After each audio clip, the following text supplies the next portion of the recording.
c'est bon.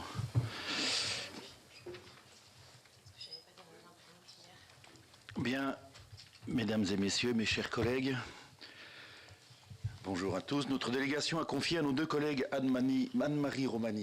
Anne-Sophie Romani et Marion Canales une mission flash sur la mise en œuvre de la directive CSRD, qui vise à mieux encadrer les rapports extra-financiers des entreprises. Alors qu'aujourd'hui en Europe, seules 11 600 sociétés sont tenues de présenter un tel rapport, 50 000 entreprises seront à terme concernées. Il était important pour nous d'apprécier l'impact de ces nouvelles obligations. Un an, jour après jour, c'est aujourd'hui le premier anniversaire, après la publication de cette directive dont on entend beaucoup parler sur le terrain. C'est la raison pour laquelle nous organisons ce matin 2 tables rondes, en complément des travaux menés par les rapporteurs et des documents de travail que tous les sénateurs pourront retrouver sur l'application Demeter à la date d'aujourd'hui. La première table ronde porte un titre volontairement un peu provocateur pour lancer le débat « Responsabilité sociale des entreprises, arnaque ou atout ». En effet, comme l'avaient mis en évidence les travaux de la délégation sur le sujet, la directive CSRD s'inscrit dans la thématique plus générale de la RSE, dont il convient de préciser la portée et les enjeux. Nous entendrons donc ce matin, dans l'ordre suivant, Madame Julie Ansidei, responsable de l'engagement extrême en Europe au sein du fonds d'investissement BlackRock Sustainable and Transition Solutions. Il s'agit de la plus grande société d'investissement et de gestion d'actifs au monde, qui gère près de 10 000 milliards de dollars d'actifs. Vous pourrez réagir, madame, sur les critiques de ceux qui, comme aux États-Unis, dénoncent le capitalisme woke, les performances mesurées selon les critères ESG, environnement, social, gouvernance, évaluent-elles l'impact positif des entreprises sur la planète? Ou bien ces indicateurs servent-ils simplement à mesurer un risque financier?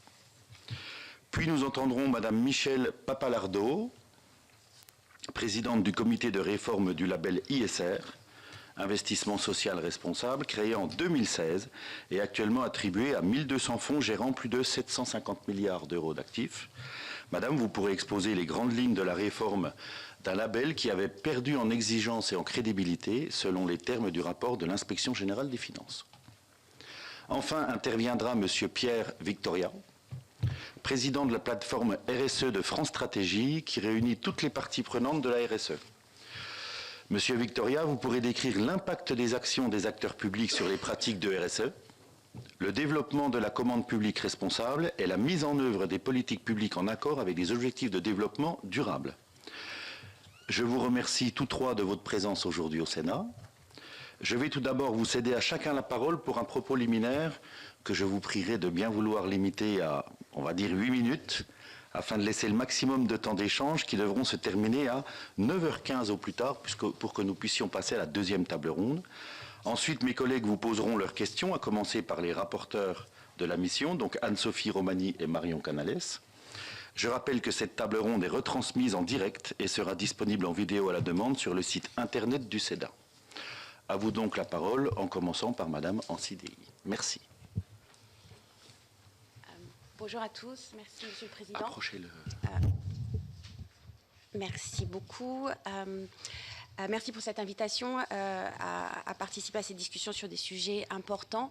Donc, je suis effectivement en charge de l'engagement externe au sein de BlackRock Sustainable and Transition Solutions, qui est une équipe globale d'environ 40 personnes aujourd'hui, en charge de définir justement la stratégie de BlackRock sur ces enjeux de durabilité. Je vais surtout parler de durabilité, mais effectivement, ça recoupe tout à fait les questions de responsabilité sociale des entreprises. Et de mettre en œuvre cette stratégie, mais bien sûr avec un grand nombre d'équipes aujourd'hui impliquées au sein de BlackRock, que ce soit la recherche, les produits, les risques et un grand nombre d'autres équipes, encore une fois, et notamment nos investisseurs. Donc au total, pour vous donner une idée, c'est aujourd'hui à peu près 500 personnes qui travaillent sur ces sujets de durabilité et de climat en particulier, y compris des scientifiques et des experts sectoriels qui vraiment intègrent ces préoccupations au sein de leur métier au quotidien. Peut-être un mot sur BlackRock. Donc vous l'avez dit, effectivement, un peu plus de 9 000 milliards de dollars d'actifs sous gestion aujourd'hui, investis sur toutes les classes d'actifs, donc actions, obligations, actifs monétaires et aussi actifs non cotés. On a des bureaux dans une trentaine de pays et on sert des clients de toute nature, c'est-à-dire des clients particuliers, mais aussi des clients institutionnels et tous avec des objectifs et des horizons d'investissement différents. Donc nous sommes gérants pour compte de tiers, c'est-à-dire que l'argent que nous gérons n'est pas le nôtre, mais l'argent de des clients qui nous le confient. Et beaucoup de ces clients prennent leurs propres décisions en matière d'allocation d'actifs et de construction de portefeuille. Notre rôle pour tous ces clients, c'est de rechercher les meilleures performances possibles en fonction de leur choix d'investissement et de leurs préférences, et bien sûr en gérant le mieux possible les risques. Alors un mot sur BlackRock en France aujourd'hui, c'est à peu près un peu plus de 200 employés, 45 milliards d'euros d'actifs sous gestion gérés par BlackRock pour des clients français, et puis 200 milliards à peu près d'euros investis dans l'économie française pour le compte de clients globaux. Encore une fois, avec toute une large palette de clients en France. Donc effectivement, responsabilité sociale, arnaque ou atout, un titre un peu provocateur.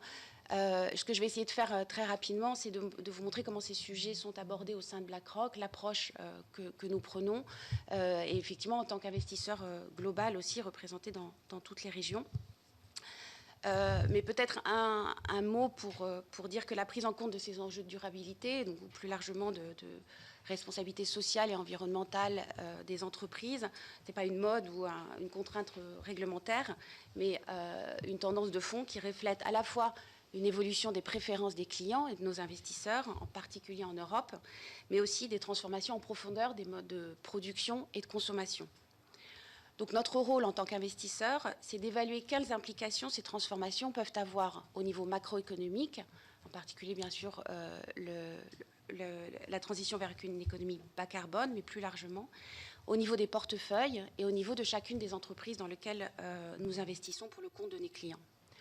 Donc ce n'est pas à BlackRock de définir comment les entreprises doivent appréhender leurs responsabilités sociales au sens large, mais bien sûr nous attendons qu'elles expliquent comment elles prennent en compte les risques et les opportunités dans les domaines environnementaux et sociaux, comment elles les intègrent dans leurs stratégies et dans leurs opérations, comment elles gèrent et répondent aux impacts négatifs qu'elles peuvent générer sur la société et l'environnement, et comment elles gèrent aussi sur le long terme leurs relations avec leurs parties prenantes. De notre point de vue, c'est effectivement comme ça qu'une entreprise a le plus de chances de réussir sur le long terme. Et c'est pour ça aussi que nous avons soutenu depuis plusieurs années les efforts de transparence, à la fois au niveau des entreprises, pour les encourager à volontairement, lorsque le cadre juridique n'était pas en place, rendre public un certain nombre d'informations, et les efforts des régulateurs pour introduire cela dans les obligations qui s'imposent aux entreprises, à la fois cotées et non cotées. Donc notre approche en matière de durabilité, elle est vraiment ancrée dans ce qui fait le mandat et le rôle d'un gérant d'actifs. C'est notre responsabilité vis-à-vis des clients qui nous confient leur argent. Et donc cette approche de la durabilité, elle est ancrée sur 3 piliers indissociables. Le premier, c'est développer une gamme de stratégies et de produits d'investissement qui répondent le mieux aux besoins et aux préférences de ces clients, notamment sur les enjeux environnementaux et sociaux. Et dans le domaine, on voit que nos clients ont des préférences qui peuvent être très variées, qui peuvent aller effectivement de l'exclusion ou de la limitation de l'exposition à certains secteurs, jusqu'à l'investissement à impact positif, mais qui reste encore une petite part de ce qu'on fait. Le deuxième pilier encore de notre approche de la durabilité, c'est dans le cadre des objectifs d'investissement que les clients définissent, rechercher pour eux les meilleurs résultats, à la fois en termes de rendement, de risques et encore une fois d'objectifs qui sont fixés, éventuellement aussi d'objectifs extra-financiers. Et le troisième pilier qui est fondamental et qui a vraiment ancré dans l'histoire de BlackRock, c'est fonder notre approche d'investissement sur la recherche et l'analyse des données, encore une fois pour être délivrer au mieux notre responsabilité vis-à-vis des clients.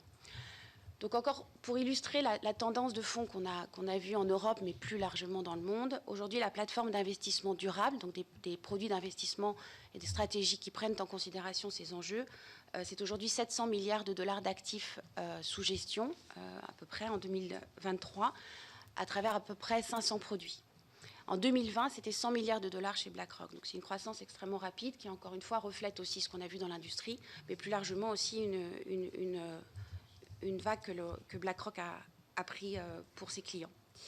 Donc on continue à étoffer cette gamme chaque année, à la fois pour répondre aux besoins qu'on voit se diversifier de nos clients, à des nouvelles méthodes et nouvelles approches données qui sont disponibles. Un point aussi important, c'est qu'en 2023, dans des conditions de marché difficiles, on a continué à voir que ces produits d'investissement, notamment en Europe, surtout en Europe, on continue à attirer les investisseurs et à générer des flux d'investissement positifs. Ce qui est pour nous vraiment le signe d'une tendance beaucoup plus à long terme de l'intérêt des investisseurs sur ces produits qui prennent en considération, encore une fois, à des degrés variés, ces considérations environnementales et sociales. Sur le climat, qui est vraiment ce qui nous a concentré le plus et qui a concentré beaucoup, bien sûr, aussi l'attention des entreprises. Un nombre vraiment très important de nos clients institutionnels, en particulier en Europe, mais c'est aussi vrai dans le monde, ont aujourd'hui pris des engagements climat, que ce soit à travers des coalitions d'investisseurs, comme la Net Zero Asset Owner Alliance, ou bien des engagements pris à titre de manière indépendante.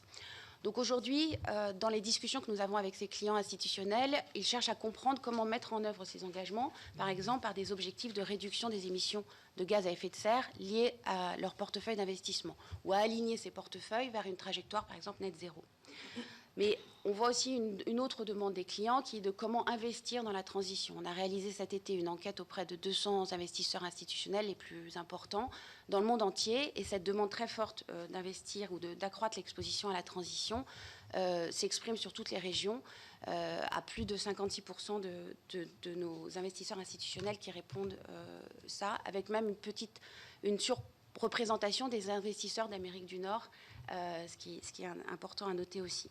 Et pour l'ensemble de ces 200 investisseurs institutionnels, ils considèrent la transition comme une priorité, encore une fois, y compris du point de vue de la gestion des risques ou de la recherche d'opportunités, ou encore une fois pour mettre en œuvre des engagements.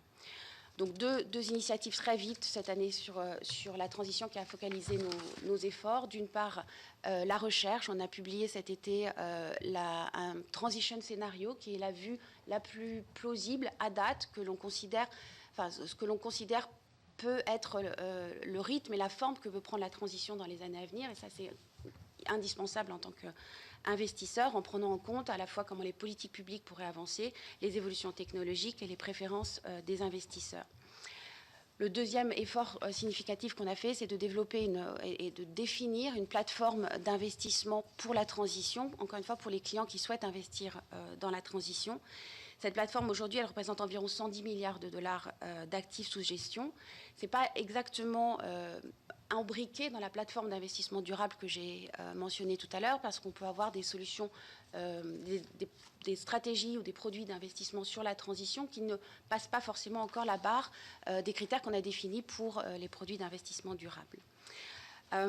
Donc voilà, j'en arrête là sur notre approche de la durabilité. Les défis, vous en avez mentionné certains, Monsieur le Président, notamment la polarisation extrême qu'on a vue aux États-Unis sur ces sujets, et puis le fait que les transitions dont on parle, j'ai parlé de la transition climatique principalement, mais d'autres transitions restent incertaines et complexes. Donc c'est dans ce contexte que nous nous situons, et je suis à votre disposition pour répondre à vos questions. Merci encore. Merci Madame. Madame Papalardo. Merci Monsieur le Président, bonjour à tous. Merci de me donner l'occasion de présenter le résultat finalement de la refonte du label, puisque vous êtes en pleine actualité. Le texte a été publié mardi matin, donc vous êtes dans les premiers auxquels je fais cette présentation. Je rappelle simplement, donc ce label date de 2016, donc juste après la COP 2015. Il était innovant à l'époque, puisque c'était les premiers pas de l'application de l'article de l'accord de Paris qui disait que la finance devait participer à la transition d'une manière générale, à la transition écologique et à la transition énergétique. Et donc il reposait beaucoup sur des principes de transparence, puisque c'était le début. Donc l'idée, c'était d'accompagner les entreprises dans leur démarche de RSE et dans donc la mise en public de tout ce qu'ils essayaient de faire à l'époque. C'est un label qui porte sur les fonds, je précise bien, j'y reviendrai tout à l'heure. Alors, en 2020, vous l'avez rappelé également rapidement dans votre introduction, le ministre chargé des Finances, puisque le label est rattaché sous la tutelle du ministre des Finances, a demandé un rapport à l'IGF qui a conclu qu'effectivement le label était devenu moins innovant et surtout pas assez exigeant. Et donc, c'est le fondement du travail qui nous a été demandé, donc au comité du label ISR, de faire une refonte du référentiel du label. Je rappelle aussi, avant de préciser ce qu'on a fait, que c'est un label généraliste. Hein, ce n'est pas un label vert. Ce n'est pas un label qui a pour vocation de faire avancer essentiellement sur la dimension environnementale. C'est bien un label ESG qui vise à soutenir les entreprises qui ont ces démarches générales, qui peuvent être bien entendu très vertes, mais qui peuvent être aussi très sociales. C'est tout à fait possible. On peut avoir des fonds qui sont très peu concernés par le climat, par exemple, mais qui sont des labels qui sont labellisés ESG. Donc il y a souvent un petit malentendu sur ce point-là, parce qu'une partie de la critique porte effectivement sur le fait que le label n'était pas assez vert, mais ça n'est pas son fondement. Son fondement, c'est d'être généraliste. Et puis avec à l'origine donc cet objectif de transparence. Alors ce qu'on a fait dans le cadre de la réforme, donc ça fait 2 ans qu'on travaille sur l'évolution du label, c'est d'essayer de le rendre plus exigeant et de passer d'objectifs de transparence à des objectifs de résultats et donc progressivement d'avancer bien entendu vers des spécificités beaucoup plus précises que ce qu'on avait dans le label à l'origine. C'est pas le label précédent, c'est toujours le même label, mais c'est le label de l'origine. Alors, sur 3 points particuliers, nous faisons porter nos évolutions. D'abord, avoir un label plus sélectif, c'est-à-dire que les fonds qui sont labellisés aujourd'hui, jusqu'à aujourd'hui, devaient exclure, disons, les entreprises les moins bien notées, les 20% d'entreprises les moins bien notées. À partir du nouveau référentiel, c'est 30% des entreprises les moins bien notées. Ça, c'est un objectif simple. Quand on dit exigence, c'est ça, on est plus sélectif. Bien sûr, il y a beaucoup d'autres choses derrière ce qualificatif de sélectif. Il y a, d'une manière générale, on a précisé beaucoup d'éléments qui, dans le label précédent, étaient voilà, évoqué, on va dire, mais pas précisé, ce qui faisait que les certificateurs ne pouvaient pas s'appuyer sur ces éléments pour dire, non, vous ne pouvez pas être labellisé. Donc là, aujourd'hui, les choses sont précises. Je vous donne juste un exemple aussi chiffré, c'est plus facile. Sur les droits de vote, le référentiel précédent disait qu'il fallait voter aux assemblées générales, d'accord, mais on n'avait pas d'objectif bien précis à mesurer. Là, aujourd'hui, on a bien précisé qu'il fallait voter dans 90% des AG pour les entreprises françaises et dans, minimum, bien entendu, 70% des AG des entreprises qui ne sont pas françaises.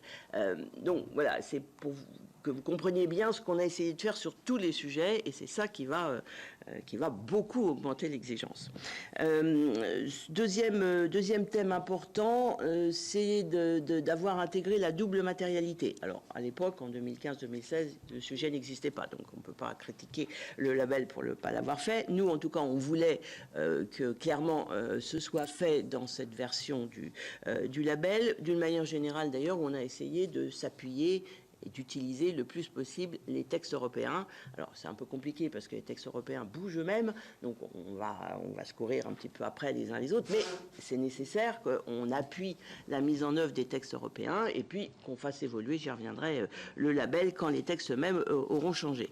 Donc, double matérialité, ce qui signifie qu'on demande, et là on revient sur de la transparence en fait, on demande au fond d'expliciter, de dire quelles sont les incidences négatives des entreprises qui sont dans le fonds, puisqu'aujourd'hui c'est la meilleure chose qu'ils puissent faire.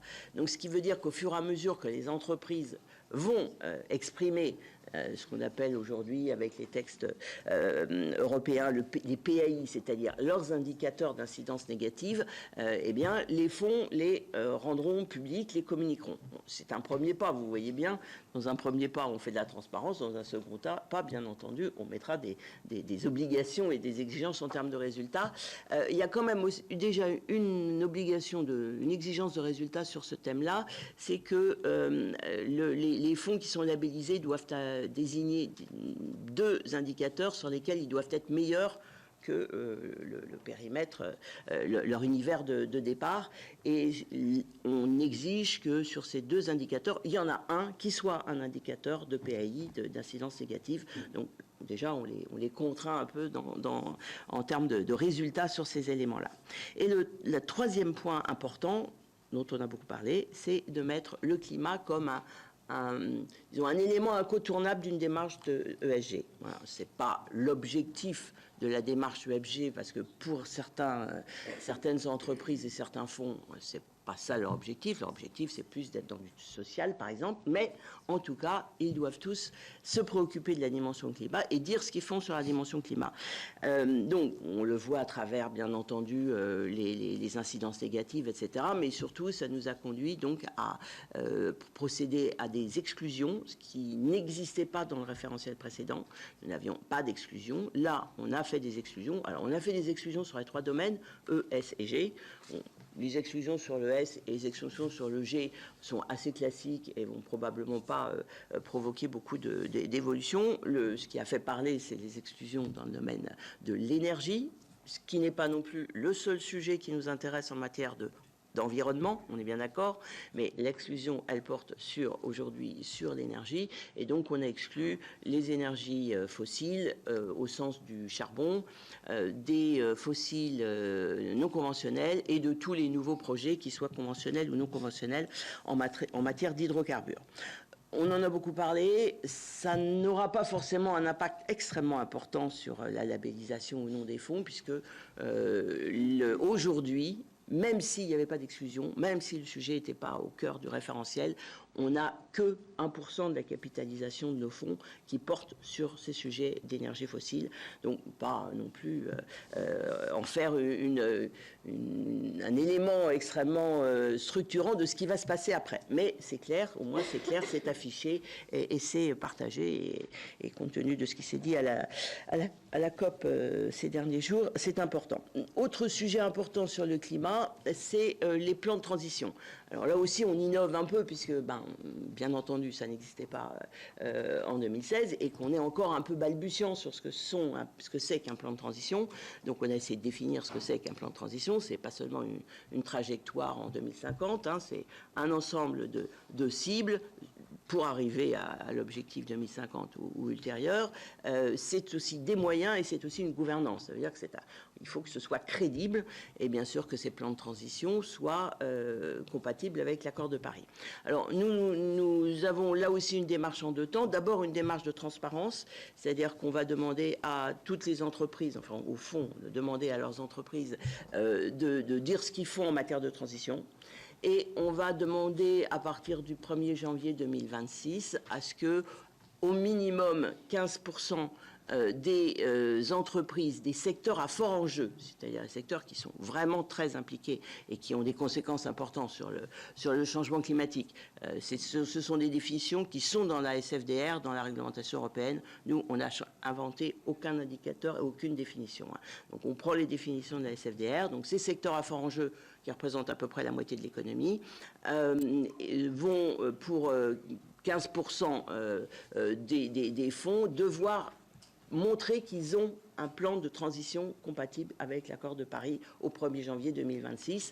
Et pour 20% en plus, ils doivent s'engager à avoir ce plan de transition dans les 3 ans qui viendront. Donc c'est un début. On sera probablement beaucoup plus exigeant au cours des années qui viennent, au fur et à mesure que les entreprises se seront emparées de ce sujet des plans de transition. Voilà les grandes axes en fait de cette refonte. Je rappelle simplement et j'insiste sur le fait que l'intérêt du label c'est de labelliser des fonds, mais en labellisant des fonds, on a bien sûr un impact sur les entreprises, puisque les fonds, ce qu'on leur demande, c'est de vérifier que leurs entreprises dans lesquelles elles investissent ont progressé dans leur démarche ESG, et ce qu'on leur propose, c'est à travers le fait du label, donc d'une certification, hein, on est bien d'accord, il y a un tiers qui vérifie que le label est appliqué, d'avoir finalement une reconnaissance de la démarche ESG des fonds, et donc forcément des entreprises qui sont à l'intérieur. Merci beaucoup. Merci, Madame la Présidente. Monsieur Victoria, on vous écoute. Monsieur le Président, Mesdames les rapporteurs et Mesdames... Excusez-moi, j'ai la voix un peu couverte aujourd'hui. Mesdames et Messieurs les sénateurs, merci de votre invitation. Donc, je suis le président, effectivement, de la plateforme RSE. Alors, vous connaissez sans doute un peu la plateforme RSE, puisque vous nous avez largement cité dans le rapport, l'excellent rapport que vous avez fait sur la question de la RSE. Donc, la plateforme RSE a été créée il y a 10 ans, après, par dans le gouvernement de M. Jean-Marc Ayrault, après l'effondrement du Rana Plaza, c'est-à-dire cet effondrement, vous vous souvenez, au Bangladesh, qui a quand même fait 1300 morts, il faudrait quand même le rappeler, et qui a posé avec beaucoup d'acuité la question de la chaîne de responsabilité ou la nécessité d'allonger, en tous les cas, la question de la responsabilité des entreprises vis-à-vis de leur chaîne de sous-traitance. L'idée de la plateforme a été très simple, c'était de réunir à un moment donné des acteurs qui ne se parlaient pas ou qui se parlaient mal, les entreprises, les syndicats, les organisations de la société civile, les chercheurs et les institutions publiques, pour les faire travailler ensemble sur l'ensemble des questions liées à la responsabilité sociale des entreprises. En ayant comme définition de la RSE, ce qui était en gros l'ISO 26000, on ne va pas revenir, mais qui a le mérite d'être longue, elle a le mérite de dire tout et sans doute l'inconvénient d'être un peu longue. 50 organisations ont été nommées par le gouvernement, donc cette plateforme RSE est directement rattachée à la Première ministre. Nous sommes hébergés par France Stratégie, qui nous apporte à la fois les moyens humains et financiers permettant de faire notre travail d'expertise, de concertation et de proposition. Donc c'est ça le rôle et la mission de la plateforme. 5 collèges, un collège des acteurs économiques, des syndicats, des organisations de la société civile, des chercheurs, ce qu'on appelle chercheurs et développeurs, c'est-à-dire que ça intègre aussi les think tanks et des institutions publiques. Je suis moi-même issu du pôle chercheurs et développeurs, n'étant ni chercheur et pas beaucoup développeur d'ailleurs, mais parce que le comité 21, dont j'étais vice-président, était membre de la plateforme et m'a demandé de le représenter. Pour être avec vous, j'étais auparavant directeur du développement durable du groupe Veolia pendant une quinzaine d'années. Et j'ai également été administrateur salarié, c'est-à-dire élu par les salariés pour représenter les salariés au sein de cette entreprise. L'intérêt de la plateforme, c'est pas seulement le résultat du travail que l'on fait, hein, puisque alors nous émettons, depuis 10 ans, on a émis 30 rapports, la moitié à la demande du gouvernement, la moitié en auto-saisine, à partir d'une feuille de route de 3 ans ou 4 ans que nous élaborons. Nous venons de finir notre feuille de route 2023 et nous travaillons actuellement sur l'élaboration de la feuille de route 2024-2027. Ce qui est très intéressant parce qu'on voit que les sujets de la RSE bougent, évoluent de façon considérable. Donc nous essayons de percevoir aussi la nature des tendances actuelles, de voir les manques qu'il y a en matière d'expertise et de travail, et à partir de là, on définit notre propre feuille de route. Alors, les derniers travaux que nous avons faits, alors, nous faisons en gros 4 rapports par an, c'est-à-dire qu'on fait un rapport 6 mois, 2 groupes de travail qui se réunissent pendant 6 mois, et dans lequel se retrouvent bien évidemment les représentants de chacun des pôles. C'est-à-dire que c'est vraiment le pôle qui structure l'ensemble du fonctionnement de la plateforme. C'est-à-dire que chaque pôle désigne des représentants, soit qui sont des membres, soit au sein des différents acteurs, des personnes plus qualifiées pour assurer les expertises. Nous faisons des expertises, nous faisons des recommandations. Donc les pôles est un élément clé, le bureau est un élément de décision et surtout qui veille à ce que le périmètre des études soit bien celui qui est conforme à la feuille de route qui a été adoptée. Et les 50 membres se retrouvent par ailleurs en assemblée plénière 3 fois par an pour valider notamment les recommandations que nous faisons à travers nos rapports. Donc les derniers rapports, les 2 derniers rapports que nous avons faits est celui sur l'impact et la responsabilité et performance plurielle. Nous sommes interrogés donc pour savoir si est-ce que Le concept d'impact était la nouvelle frontière de la RSE. Qu'est-ce qu'il disait à la RSE? En quoi il modifiait la RSE? On pourra y revenir si vous voulez dans le cadre du débat. Nous avons fait le dernier rapport qui vient d'être présenté il y a 3 semaines, c'est sur le rôle des acteurs publics en matière de RSE. C'est qu'un premier travail, puisque au départ, sur la question des acteurs publics, il y avait 3 grandes problématiques sur lesquelles nous souhaitions travailler, qui étaient la commande publique, c'est comment l'ensemble des fonctions publiques, d'État territoriales et hospitalières, peuvent être des acteurs de la transition et intégrer les questions de RSE dans leur propre appel d'offres, dans un contexte européen qui n'est pas toujours simple. On souhaitait également travailler sur les questions de la conditionnalité des aides et aussi du rôle de l'État actionnaire, sur lequel il me semble qu'il y a beaucoup de choses à faire pour intégrer les problématiques sociales et environnementales dans la stratégie. Donc ça, c'est les derniers rapports que nous avons faits. 2 ou 3 rapports que je voudrais... Alors, actuellement, on finit un rapport sur ODD RSE, qui va apparaître au début de janvier-février, et qui va être notre... Et d'autre part, nous commençons un travail fait par comme demandé par la délégation interministérielle aux réfugiés, de travailler sur les questions d'intégration des réfugiés dans le tissu économique français. Voilà, qui va être donc les rapports auxquels nous nous attelons aujourd'hui. Ce qui est essentiel de comprendre sur notre travail, c'est que nos propositions doivent nécessairement être consensuelles. C'est-à-dire ce que nous recherchons, c'est vraiment le fait qu'il y ait un vrai dialogue et de concertation, qu'on sorte des positions convenues pour être en situation de pouvoir faire des propositions qui soient conjointes aux 5 pôles structurantes de la plateforme. Et je le dis avec insistance, d'abord parce que je l'ai découvert moi-même, parce que je n'étais pas à la plateforme il y a 2 ans. Donc j'ai découvert cette capacité à dialoguer, à discuter, à se concerter et à faire des propositions entre des acteurs qui, comme je l'ai dit tout à l'heure, ne sont pas toujours tendres les uns avec les autres, et on l'a vu notamment sur le devoir de vigilance. Et c'est sans doute un atout qui est insuffisamment reconnu dans le travail de la plateforme. De toute façon, on souffre d'une certaine manque de connaissance de la réalité du travail. Alors certes, nos travaux sont dans le domaine public et chacun peut y apprendre ce qui est bon à y prendre. Vous-même, vous l'avez fait dans votre rapport sur les délégations permanentes. On a vu dernièrement dernièrement l'été dernier, que sur un rapport sur le travail, des propositions qu'on avait fait sur les salariés aidants, dernier dossier sur lequel le gouvernement nous avait demandé de travailler, avaient été reprises dans le projet de loi gouvernemental. Par contre, on n'a aucun retour, on n'a pas de système qui nous permette de dire que les recommandations que l'on fait, que ça soit... Alors, les recommandations, elles ne s'adressent pas qu'au pouvoir public, elles s'adressent essentiellement au pouvoir public, bien évidemment au secteur professionnel, voire aux différents acteurs membres de la plateforme. On manque terriblement de retour sur la réalité des propositions que nous sommes amenés à faire. Donc voilà ce qu'est la plateforme RSE. Alors, je ne répondrai pas à la question atout ou arnaque. Enfin, j'ai la réponse d'ailleurs, si vous voulez, mais je n'ai pas le temps sans doute de le développer.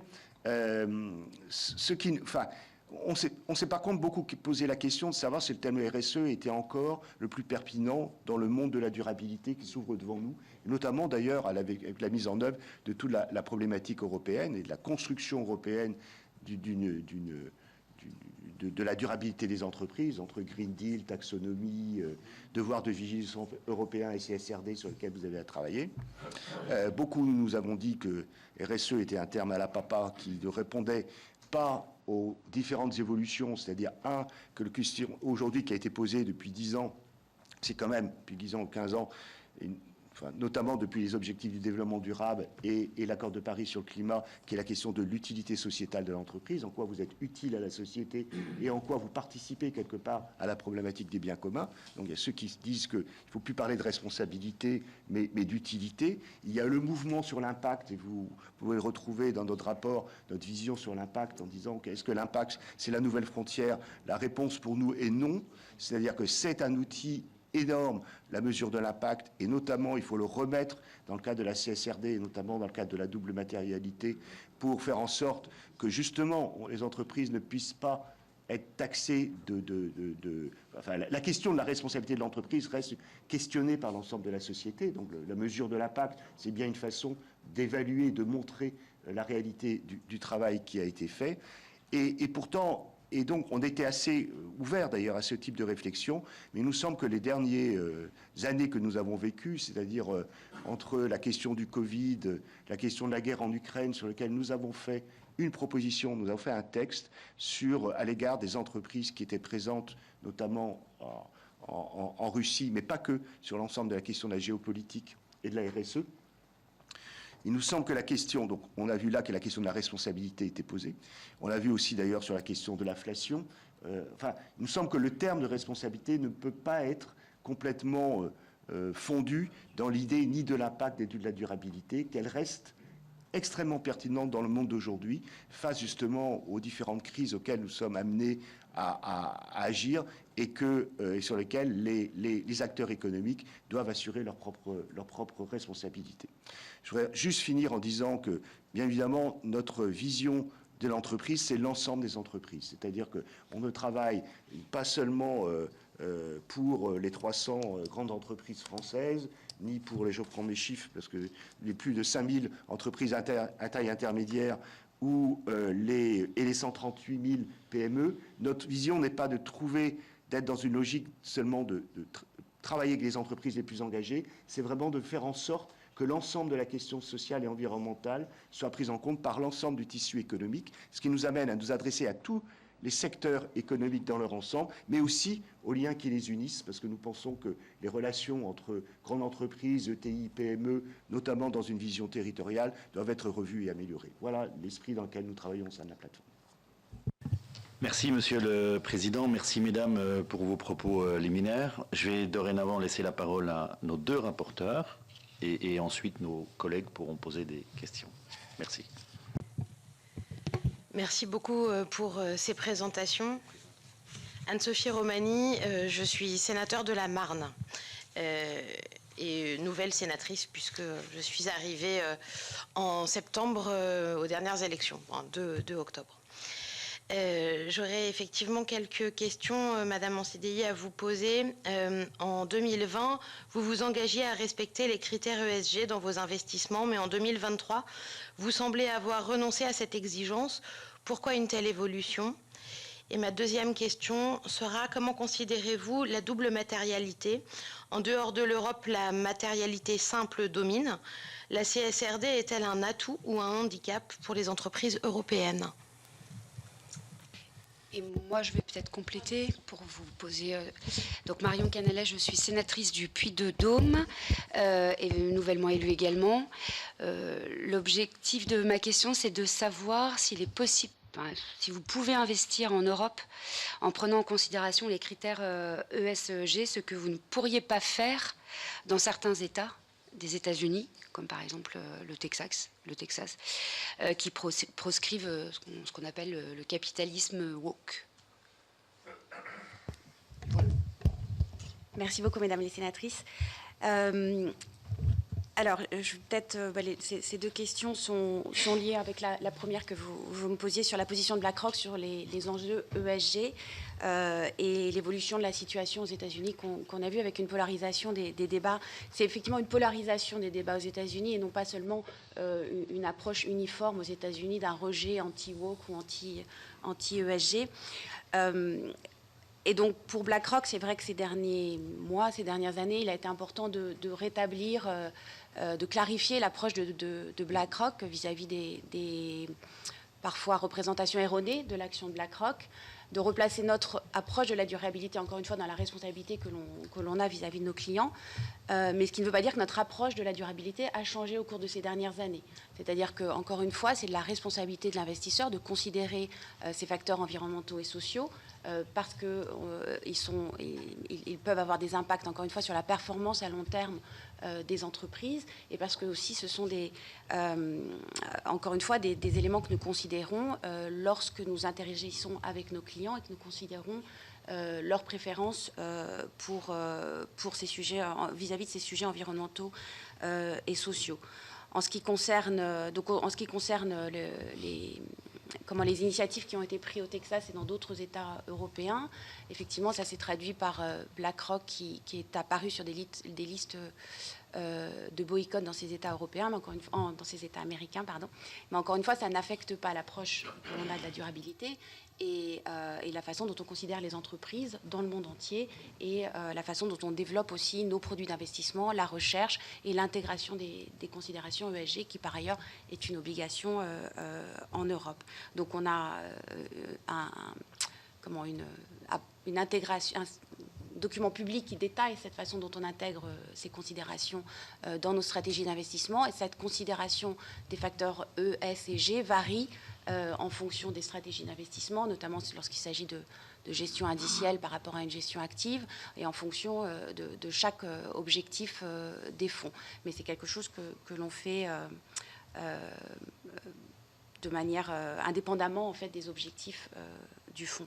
Mais ça se décline de façon différente. Et de la même façon, dans la façon d'engager avec les entreprises, de voter aux assemblées générales, ça fait plusieurs années que les thématiques environnementales, nature, droit humain, droit social font partie des thématiques, bien sûr gouvernance depuis aussi comme priorité, font partie des thèmes avec lesquels on engage les entreprises et pour lesquels on est amené à se positionner dans les assemblées générales.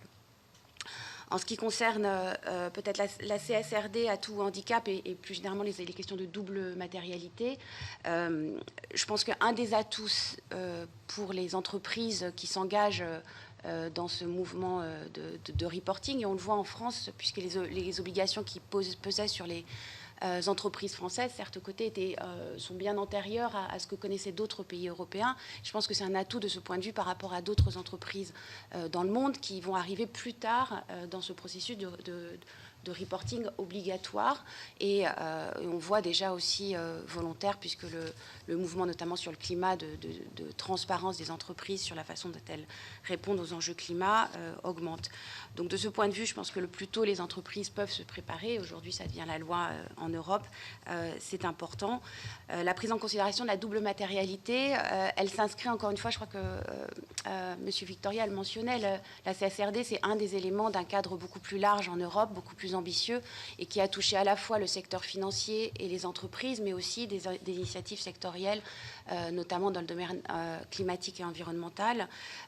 Et par ailleurs, les investisseurs sont aussi soumis à des obligations de reporting sur les impacts positifs et négatifs de leurs investissements. Donc on va bien sûr s'inscrire dans ce mouvement en tant qu'investisseur présent en Europe et qui est soumis déjà aux obligations de la SFDR, donc l'obligation qui pèse sur les gérants et les fonds d'investissement. Mais effectivement, en considérant les préférences des clients, et je l'ai dit tout à l'heure, c'est vrai qu'aujourd'hui, ces préoccupations sont prises à des degrés et exprimées à des degrés divers dans les préférences des investisseurs. Parfois, ça se traduit par des exclusions ou bien une intégration dans un but de performance à long terme.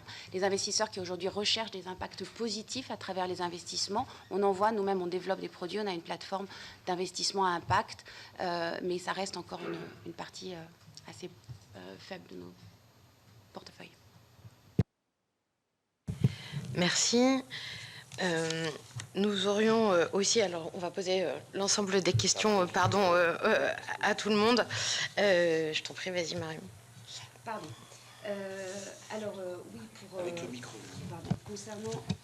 Concernant le comité du label ISR, Madame la Présidente, pouvez-vous nous préciser le lien entre le règlement SFDR qui s'adresse aux investisseurs financiers et la directive CSRD? Et puis, je vais laisser poser les questions de ma collègue et je reviendrai peut-être en complément à tout ça. Vous avez exprimé l'exclusion des énergies fossiles, mais vous ne nous avez pas expliqué ce qui avait finalement pesé pour leur exclusion. Donc moi, c'était plutôt cette question-là, même si vous nous disiez que ça ne pesait finalement pas grand-chose sur l'ensemble des entreprises, mais qu'est-ce qui fait que finalement ces énergies fossiles ont été exclues? Et je voulais savoir également ce que vous pensiez des critiques portées sur la double matérialité par Emmanuel Faber au nom de l'ISSB. Et puis du coup, si je peux compléter sur l'exclusion des énergies fossiles, comment est-ce que les fonds ont réagi à cette exclusion? Et puis ensuite, pour Monsieur Victoria, la voie d'une économie responsable de l'Europe est encore seule à assumer cette façon de faire. Est-elle l'unique façon de conjuguer durabilité et compétitivité? Et comment rester compétitif si l'Europe est la seule à proposer ses exigences? C'est une question importante. Et j'aurais souhaité savoir s'il était possible d'avoir une vue exhaustive sur l'ensemble des impacts d'une entreprise sur l'environnement. Est-ce que c'est quelque chose qui existe et que vous savez définir? Quant à moi, j'aurais bien voulu que vous nous précisiez les difficultés pour les TPE et les PME de la mesure d'impact d'une entreprise sur l'environnement, de manière pratico-pratique, puisque c'est évoqué dans le rapport de la plateforme RSE en février 2023 et que les entreprises font face à des difficultés extrêmement pratico-pratiques et que vous en avez les contours en tête. Merci. Merci pour ces questions. On va essayer quand même de tenir dans les délais. Donc, je vais être brève, forcément, pour répondre à ces questions qui sont assez larges. Voilà, c'est ça. Pour la SFDR, la CSRD, je vous l'ai déjà un peu dit. En fait, pour nous, c'était évident qu'il fallait qu'on suive et qu'on intègre, bien entendu, ces réglementations européennes dans la nouvelle version du référentiel. D'autant qu'on a commencé à travailler au moment où la SFDR est sortie et que donc on a commencé à voir des fonds qui se classaient en article 8, article 9. On m'a même dit à ce moment-là, mais finalement, pourquoi vous faites un label ISR puisqu'on a... Alors, j'insiste sur le fait qu'il y a une différence fondamentale. C'est que d'un côté, on a des réglementations qui sont en évolution, ce qui est normal, parce qu'on va très vite sur des sujets très compliqués, et que donc c'est en marchant que finalement on finalise les définitions, les bons textes, etc. Je reconnais que c'est extrêmement compliqué pour les sociétés de gestion qui sont concernées, hein, ou pour les entreprises, sociétés de gestion pour la SFDR et les entreprises pour la CSRD, c'est clair, mais bon, voilà, on en est tous là, et on essaye tous d'avancer le plus vite possible, parce qu'on a pris un peu de retard. Donc, on a intégré le plus possible les définitions, comme je le disais, nous n'avons inventé aucune définition, aucun indicateur dans le nouveau référentiel, et on l'adaptera au fur et à mesure que les choses changeront aussi dans les textes européens, bien entendu. L'idée, c'est que, contrairement à ce qu'on a vécu cette fois-ci, on ne fasse pas une refonte du label tous les 9 ans, mais qu'on y revienne tous les 2 ans, 2 ans et demi. Je pense que c'est vraiment le bon tempo pour qu'on soit toujours dans l'actualité, j'allais dire, réglementaire. Donc, voilà, pour nous, c'est clairement comme ça que les choses doivent se faire, où on se suit. Ça met un peu d'instabilité dans le paysage, je le reconnais, mais voilà, c'est la conséquence du fait qu'on essaye d'avancer plus vite. Sur la question de... Et donc, on est très content d'avoir ces 2 textes, et notamment la CSRD, parce que c'est parce que la CSRD existe et a fait avancer un certain nombre de choses que nous pouvons demander au fond, de demander aux entreprises un certain nombre d'informations. Alors, on est un peu en avance, c'est normal, le label, il doit toujours être en avance par rapport à la réglementation, sinon c'est pas un label, donc il doit être en avance, donc il incite les entreprises à aller un peu plus vite que simplement respecter les textes, mais c'est quand même dans le cadre des textes pour pas que les uns et les autres se dispersent en fait sur des demandes variées. Il y a suffisamment de choses dans les reportings qui sont demandés aujourd'hui dans ces 2 textes. Vous m'avez ensuite posé une question sur mais pourquoi est-ce que vous avez fait des exclusions, et en particulier les exclusions des fossiles. Je pourrais vous faire une réponse simple, c'était parce que c'était écrit dans le rapport de l'IGF. Mais ce n'est pas pour ça que nous l'avons fait. En tout cas, c'est pour ça qu'on s'est posé la question. On y a vraiment réfléchi beaucoup. On sait que, a priori, j'ai dit assez clairement au début que moi, je n'étais pas absolument convaincu qu'il faille faire des exclusions, parce que je considère que le label est là pour accompagner et pas pour forcément exclure, mais il nous est apparu clairement au bout de quelques mois de discussion que aujourd'hui, pour un épargnant qui cherche à, ou un investisseur, mais disons, pardon, plus largement encore, qui va vers une démarche de durabilité et qui veut investir dans des entreprises qui sont dans cette démarche, il a forcément en tête une dimension climat importante. Elle est aujourd'hui incontournable. C'est le terme que j'ai utilisé et c'est vraiment ça qu'on a en tête. On ne peut pas faire aujourd'hui, ça aurait dû être le cas plus tôt, mais enfin, aujourd'hui, c'est le cas, dire qu'on fait de la RSE sans s'être préoccupé de sa dimension climat. Et dans cette préoccupation de dimension climat, quand on le voit au niveau des fonds globalement, le fait d'investir ou non dans des énergies fossiles, et on n'a pas exclu toutes les énergies fossiles, puisque le conventionnel en stock, on va dire, c'est-à-dire celui qui n'est pas en train de faire de nouveaux projets, il n'est pas exclu en tant que tel. Mais il doit avoir un plan de transition. Voilà. Et c'est là qu'on accompagne la démarche de ceux qui sont dans le fossile. Aujourd'hui, on sait bien qu'on a quand même encore un peu besoin de fossiles pendant quelques temps, malheureusement.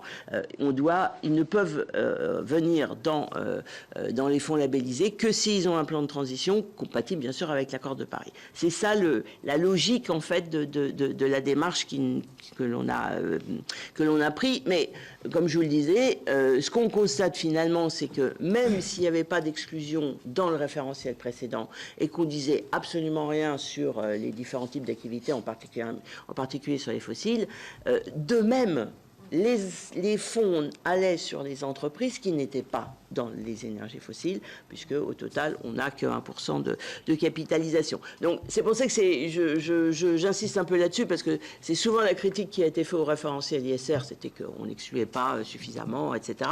Alors qu'en fait, et c'est très bien, les fonds et les entreprises qui allaient dans cette direction, elles le faisaient d'elles-mêmes. Et c'est ça le label, c'est d'encourager à avoir une démarche ESG et que chacun cherche où est sa démarche ESG. Dernier point, alors là je vais aller très vite, sur la double matérialité et M. Faber. Bon, je ne veux pas rentrer dans un débat avec M. Faber. Moi, ce que je considère, c'est que pour un épargnant qui va dans un fonds ESG, pour lui, il ne se pose pas la question de double matérialité ou pas, parce que de toute façon, il ne sait pas ce que c'est, mais moi, je ne conçois pas qu'il aille dans ces fonds en ayant en tête que l'on ne tienne pas compte de l'impact des entreprises qui sont dans ces fonds sur l'environnement, sur le social ou sur la gouvernance. C'est forcément ça qu'il attend. Il n'attend pas de savoir si dans les fonds, on a bien tenu compte de la conséquence financière, parce qu'en fait, c'était ça la première matérialité qu'on avait jusqu'à présent, c'est-à-dire on était censé mesurer, être sûr qu'on avait bien tenu compte des conséquences de l'environnement, du social et de la gouvernance sur le fonds.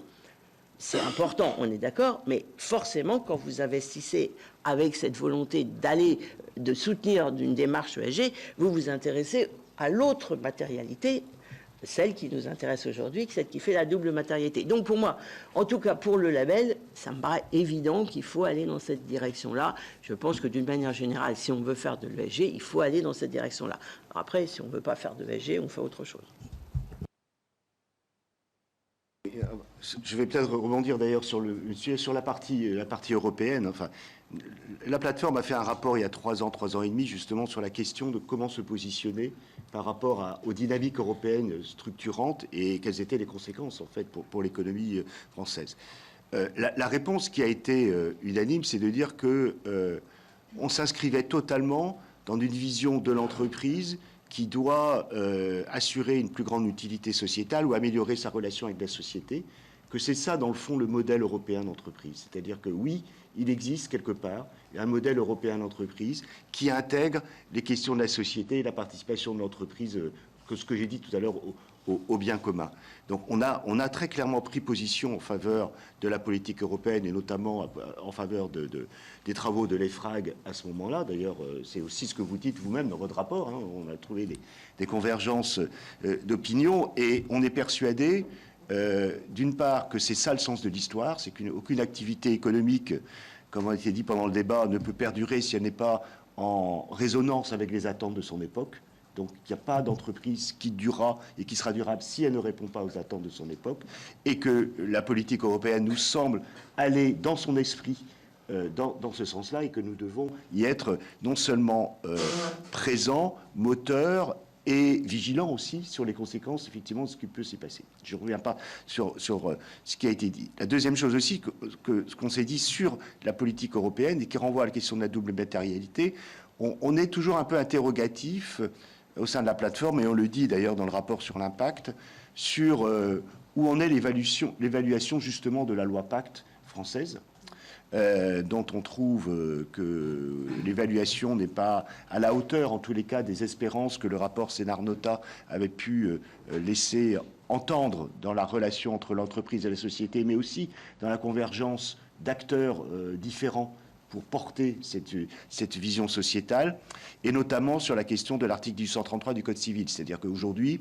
quand on parle de la loi Pacte, on parle de la raison d'être, on parle des sociétés à mission, mais on ne parle pas de ce qui était fondamental, c'est-à-dire l'obligation depuis 2019 pour toutes les entreprises d'être gérées en prenant en considération les enjeux environnementaux et sociaux. Donc notre vision et notre adhésion, quelque part, à la problématique européenne est aussi une façon de faire appliquer l'intention du législateur pour prendre en compte cette modification de l'article 133 du Code civil. Et c'est aussi pour ça, d'ailleurs, que nous sommes favorables, et on l'a dit, au concept de double matérialité. Je ne reviens pas à ce que Mme Papalardo a dit, mais derrière, il y a vraiment une vision de la relation entre entreprise et société qui n'est pas la même aujourd'hui, nous semble-t-il, dans le monde anglo-saxon, mais nos amis de BlackRock le diront mieux que moi, que sur la vision européenne. Sur la question des PME, qui est cruciale pour nous parce que les PME sont sans doute une des acteurs économiques les plus dynamiques au sein de la plateforme RSE, ce jeudi. Et d'ailleurs, je me permets de vous renvoyer sur un rapport que j'ai là sur la table, qui s'appelle Label RSE, proposition pour des labels RSE sectoriels destinés aux TPE, aux PME et aux ETI, qui est un excellent rapport, qui explique pourquoi, à notre avis, il faut aller vers des labels sectoriels pour les PME, parce que c'est un élément clé de la reconnaissance de celles qui font des efforts en matière environnementale et sociale. Et que si on ne fait pas ça, quelque part, on va désespérer un peu les efforts qui sont faits depuis ces dernières années en matière des PME. Ce qui a même à répondre aussi à votre question sur la CSRD, c'est-à-dire on est très attentif à ce que l'application de la CSRD à partir de 2026 aux entreprises de moins de 250 salariés puisse se passer dans les meilleures conditions possibles. C'est-à-dire que, je le dis, on l'a vu dans nos rapports, qu'il y a une dynamique aussi des PME pour prendre en considération les enjeux environnementaux et sociaux. Il ne faudrait pas qu'une douleur technocratique, qu'un excès de demande d'information puisse casser, dans le fond, alors deux choses, puisse casser quelque part les dynamiques en cours, en disant voilà, soit la marginaliser, parce que le risque de la CSRD, c'est qu'on refasse du reporting pour faire du reporting, mais sans du tout l'intégrer à la stratégie des entreprises. Hein, voilà, et c'est ça le sujet. C'est pour ça que le chapeau loi Pacte est important pour nous, parce qu'il porte une vision de la relation entreprise et la société, et de faire en sorte que ça ne soit pas uniquement des indicateurs ou des réponses à des indicateurs précis que l'on fasse dans un bout de table et dans un coin qui n'intéresserait personne, mais que ce soit vraiment la question de la prise en compte des enjeux environnementaux, sociaux et leur évaluation et leur comparaison qui soient pris en compte. En tous les cas, il faut aider les PME et veiller à ce que la France obtienne aussi de l'Union européenne que les normes qui leur soient appliquées soient à la fois simples, compréhensibles et n'exigent pas des moyens humains et financiers complètement déconsidérés par rapport à la réalité de l'entité économique qu'ils représentent. Merci, Monsieur le Président. Le libéral que je suis ne peut s'empêcher une réflexion. J'espère que dans tout cela, on n'oubliera pas que la priorité des entreprises, c'est ce qu'on leur demande, c'est de produire de la richesse, de l'emploi et de la valeur. Mais j'ai bien compris, au fait de vos nuances à tous les trois, que vous y accordez une priorité aussi. Michel Canévet, pour une question. Merci, sénateur du Finistère. Merci, Monsieur le Président. Merci à nos intervenants, puisque vous venez d'évoquer la loi Pacte, dont j'étais le rapporteur sur cette partie ici au Sénat, et puisque nous sommes au Parlement, il est intéressant, effectivement, notamment dans la perspective de Pacte 2 qui a été annoncé par le ministre de l'Économie et des Finances, peut-être de voir s'il faut aller plus loin. Nous avions eu le débat à l'époque et c'était assez compliqué pour voir comment introduire effectivement les recommandations du rapport Nota et le président de Renault, Sénat, c'est ça, tout à fait. Donc, sur l'article 1833, vous pensez qu'on n'est pas allé assez loin en ayant introduit la société est gérée dans son intérêt social en prenant en considération les enjeux sociaux et environnementaux de son activité. L'article 1833 est quand même assez clair. Donc, est-ce que vous pensez qu'il faut aller encore plus loin? C'est une première observation. Et puis la deuxième, c'est que, effectivement, comme vient de l'évoquer le président à l'instant, nous, notre préoccupation ici aussi, c'est de faire en sorte que la charge administrative qui incombe aux entreprises ne soit pas pénalisante dans l'exercice de leur activité, en particulier pour ce qui concerne les entreprises de taille modeste. Comment peut-on arriver à poursuivre des objectifs de responsabilité sociétale et environnementale et éviter que cela ne se traduise par un carcan administratif qui vise finalement à décourager l'entrepreneuriat dans notre pays?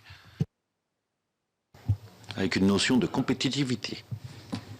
Je n'ai pas dit qu'il fallait modifier l'article du 133 du Code civil. J'ai dit qu'il fallait évaluer comment il s'était mis en place. Que les documents, y compris ceux de nos amis de France Stratégie, quand on parle de l'évaluation de la loi Pacte, on ne parle que, on dit simplement qu'il y a 80% des entreprises du CAC 40 qui ont pris une raison d'être, 60% du SBF 120, je crois que c'est à peu près ça les chiffres, et qu'il y a 1300 entreprises qui ont pris la qualité de société à mission. Mais ça ne dit pas, si vous voulez, en quoi l'ensemble du tissu économique a pris en compte les sujets environnementaux et sociaux. Donc c'est une question d'évaluation qui se pose de ce qui était, me semble-t-il, le socle, puisqu'en fait on est sur un triangle où au socle il y a l'article du 133, puis les raisons d'être, puis la société à mission. Mais on inverse un petit peu la pyramide, on focalise sur ce qui est plus facile à quantifiable. On va quelque part, enfin c'est toujours la même chose, c'est un peu le syndrome du lampadaire, quoi. C'est-à-dire qu'on va là où il y a de la lumière et on parle de là où il y a de la lumière, mais on ne regarde pas toujours l'essentiel du sujet. C'est un peu ça la question qu'on se pose et on se demandait, mais c'est vraiment une question sur laquelle on n'a pas répondu au sein de la plateforme, si la double matérialité ne pouvait pas justement permettre cela. Et sur le deuxième point, sur la question des indicateurs, nous, notre vision, c'est qu'il faut à la fois avoir peu d'indicateurs, mais par contre, il faut avoir des indicateurs assez larges des sujets de RSE. C'est-à-dire qu'on ne peut pas... le sujet du climat est prioritaire et important, et les autres industries ont dit, mais c'est pas que ça. C'est pas que ça. La question de la responsabilité territoriale et la solidarité territoriale entre les acteurs nous semble un sujet majeur en matière de RSE. La question de l'inclusion sociale aussi dans les territoires, la question de l'économie circulaire, c'est-à-dire qu'il faut à la fois faire simple dans les indicateurs et embrasser un champ qui ne soit pas uniquement réductible au sujet du climat. C'est peut-être des points d'interrogation que nous pouvons avoir. Sur ce second sujet de la charge administrative, bon, d'abord c'est bien qu'on en soit tous conscients, parce que ce n'était pas forcément toujours le cas, donc on y soit attentif. Les évolutions de la CSRD avec l'idée de centrer le reporting sur les points qui ont une vraie matérialité, un vrai sens en fait, pour les entreprises vont dans ce sens-là. L'inconvénient, c'est que on va perdre en information et en visibilité globale. On va voir comment l'équilibre se fait, mais c'est déjà la démarche qui est en cours. On va voir comment les choses fonctionnent. Je suis complètement d'accord avec ce que veut dire M. Victoria. Il ne faut pas non plus être trop réducteur, parce que si on est trop réducteur, on laisse de côté en fait beaucoup de monde. Et le choix, vous me posez la question de pourquoi est-ce qu'on a exclu, et voilà, la solution simple qui évite d'avoir du reporting, c'est de dire on exclut ça, ça, ça et ça. Voilà, on fait une grande liste et puis c'est facile. Bon, et puis il y a l'autre solution qui est de dire on va déjà essayer de comprendre où vous en êtes, et donc l'intérêt du reporting, bon, c'est vrai que c'est une charge administrative, mais il faut que ça ait un sens. En fait, pour moi, le vrai sujet, c'est ça. Il faut que ça ait un sens pour l'entreprise. Donc, il faut que ça corresponde à sa démarche et à sa stratégie et qu'elle en fasse quelque chose. L'intérêt du label, je réfléchissais, c'est que ça donne un intérêt à son reporting. C'est que si vous voulez être dans un fonds qui est labellisé, il faut l'avoir fait et et avoir utilisé les résultats. Pas juste avoir fait des tableaux et mis des chiffres et puis on les envoie et ça va rentrer quelque part dans une grande matrice de données qui va être utile, on est d'accord, mais ça ne va pas même suffire à vous faire vous mobiliser pour le reporting. Donc il faut que ce reporting il ait un sens vraiment, qu'il ne soit pas exubérant et extravagant, hein, il faut le redire systématiquement et l'avoir bien en tête, mais il faut qu'il ait un sens pour l'entreprise. Il y a comme ça que vraiment on intègre cette démarche dans le fonctionnement même des entreprises, quelle que soit leur taille. Peut-être juste un mot pour compléter du point de vue de l'investisseur. Donc aussi à charge pour nous de nous organiser pour absorber et utiliser ces nouveaux reportings sous une forme qui reste à voir. On va voir les premiers rapports et quelle forme ils vont avoir. Et il y a beaucoup de qualitatifs aussi dans ces rapports qui sont indispensables. Je pense, on a longtemps milité pour quelques indicateurs, notamment sectoriels, lorsqu'ils sont sur des sujets variés d'ailleurs de la RSE. Mais aussi, effectivement, l'information qualitative est importante pour comprendre comment l'entreprise s'empare de ces indicateurs, puisqu'elle commence par mesurer, mais ça permet de définir sa stratégie. Et encore une fois, comment l'investisseur peut ensuite en tirer des conséquences dans la démarche d'investissement. En général, pour un investisseur global, nous on est bien sûr vigilant aussi sur l'interopérabilité, c'est-à-dire que ça soit aussi facile pour les entreprises qui vont devoir reporter dans d'autres régions de pouvoir utiliser ce qu'elles font en Europe, bien sûr, qui est plus exigeant. Et puis peut-être sur la question des PME, et en général, il y a quand même beaucoup d'indicateurs. Sur le climat, ça a progressé très vite, mais il y a des indicateurs dont les méthodologies sont encore difficiles. Hein. Bien sûr, la nature en particulier, c'est des sujets sur lesquels collectivement, les entreprises, les investisseurs, on ne sait pas encore bien mesurer, je crois que c'était une des questions évoquées, ces questions. Donc, dans notre réponse, notamment aux législateurs européens, c'est effectivement de pouvoir accompagner collectivement, comment est-ce qu'on progresse dans les outils de mesure. Et sur les PME, je pense que c'est pareil aussi, un peu de proportionnalité, de laisser le temps.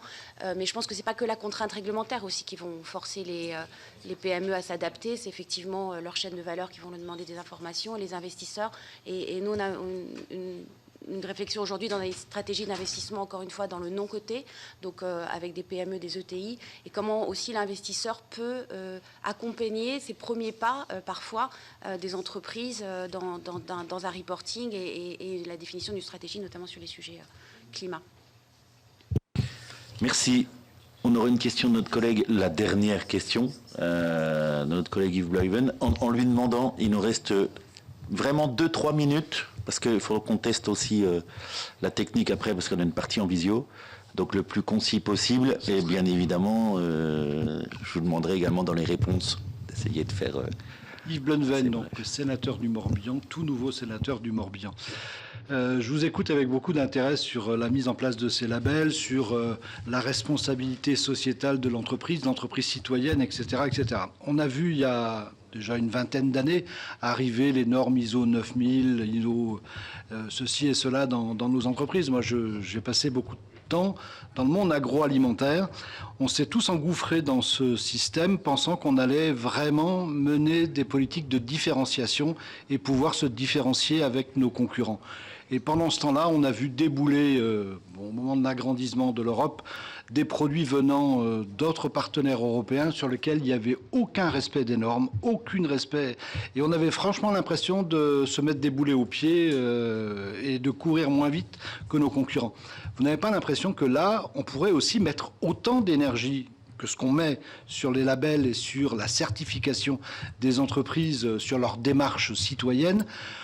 Sur les contrôles, on nous parle de clauses miroirs, on nous parle de ceci et de cela, mais quels sont les moyens qu'on met en œuvre, ne serait-ce qu'à l'échelle de l'Europe, pour faire en sorte qu'on puisse tous courir avec les mêmes conditions et les mêmes contraintes? Parce que sinon, on va s'alourdir le prix de revient bêtement, alors que d'autres vont pas le faire. Et puis, juste rappeler aussi ce qu'on vient de vivre depuis 2 ans, c'est l'inflation et le juge du consommateur qui arbitre essentiellement sur des notions de prix, et que cette notion de comparer du label quand il est dans le rayon, vous savez, il regarde premier prix, marque distributeur, point terminé, et tous les labels de qualité, malheureusement, sont en chute vertigineuse. Il faut aussi se rappeler ces éléments-là. Je veux juste rappeler que nous, malheureusement, peut-être ça ne se voit pas dans le rayon, on est d'accord, hein, c'est vraiment un label de fond et donc pas un label de produit, même pas un label d'entreprise non plus d'ailleurs. Hein.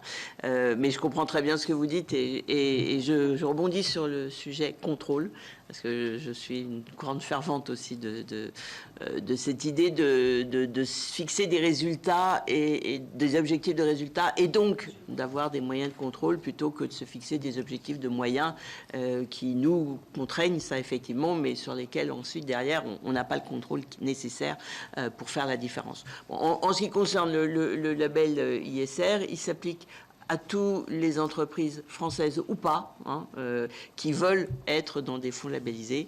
Donc une entreprise non française et même non européenne d'ailleurs, qui veut être dans des fonds labellisés SR, sachant que dans les textes aujourd'hui, il faut des fonds labellisés ASR pour un certain nombre d'outils, et notamment par exemple dans les assurances retraite, etc. Donc on a une pression pour que toutes les entreprises aillent vers du label ISR, vers des investissements qui soient dans des labels ISR, quelle que soit leur origine, et il y a bien un contrôle puisqu'il y a une certification tous les 3 ans, renouvelée tous les ans pour vérifier qu'il n'y a pas d'écart entre la stratégie de la labellisation et la réalité des faits. Donc on est bien dans un processus, en tout cas là, de certification par un tiers et donc de vérification appliquée à tout type d'acteurs.